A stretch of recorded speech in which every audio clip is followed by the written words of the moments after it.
Salut à tous et bienvenue dans ce nouvel épisode des parutions du mois, j'espère que vous allez bien, parce qu'aujourd'hui on va parler des parutions du mois de juillet 2022, et c'est le 12e épisode des parutions du mois, qui dit 12, dit un an, voilà, nous fêtons les 1 an de cette rubrique qui a réussi à tenir, malgré énormément de retard de ma part souvent.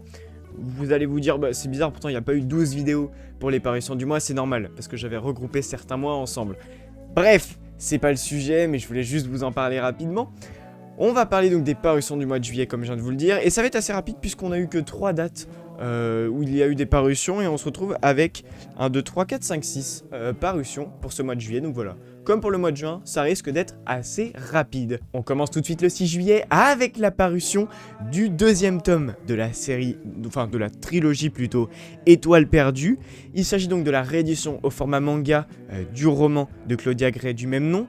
Il contiendra donc 3 tomes au final et est publié chez Nobinobi. Le même jour, on a aussi eu la sortie de 10 Comics Legends concernant Dark Vador chez Panini Comics. Donc voilà, c'est d'anciens Comics Legends qui existaient déjà, qui reparaissent chez Panini Comics. Donc je peux vous donner la liste, je la connais pas par cœur, donc je prends mes notes. Donc on a Mission Fatale, La Purge Jedi, La Traversée du Désert, La Prison Fantôme, Le 9e Assassin, Terreur dans les Ténèbres, Boba Fett Ennemi de l'Empire, La Quête de Vador, Trahison, et enfin L'Ombre de Yavin. Donc voilà, 10 petits comics chez Panini Comics qui doivent être plutôt intéressants, mais dommage qu'ils soient légendes. Le 7 juillet, on a eu la sortie du roman qui s'intitule Ronin, qui est donc un roman broché. Il n'a pas été publié chez Pocket, donc on a le droit à un roman broché. Il est inspiré donc du premier épisode de la série Vision, donc qui nous présentait le personnage de Ronin, qui est un ancien Sith qui a changé de voix entre guillemets. Donc pour l'instant, le roman est légende, mais on n'est pas à l'abri d'une introduction dans le canon.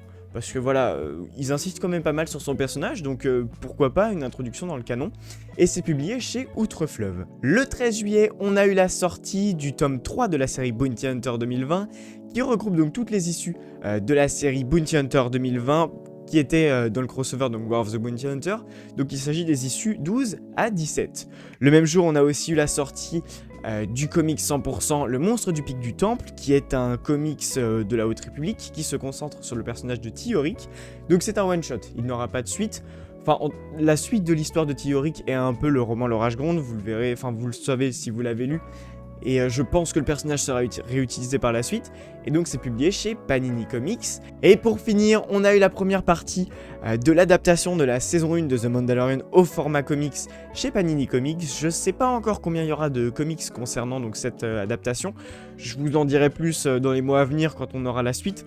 Voilà, je pourrais vous en dire plus. Mais là pour l'instant, je sais pas combien d'épisodes sont dans cette première partie. Donc à voir si ça contient toute la saison 1 ou si c'est juste les premiers épisodes. Mais le premier tome s'intitule L'Enfant. Donc dans mon souvenir, c'était le nom du premier épisode.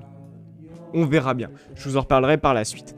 Voilà, donc j'espère que cette vidéo vous a plu. Elle touche déjà à sa fin. Voilà, je vous avais prévenu que ça allait être rapide. On se retrouve dans peu de temps pour une nouvelle vidéo. Je vous souhaite une bonne lecture et vous dis à bientôt. C'était Ninja pour les Archives Galactiques. Ainsi ai-je parlé.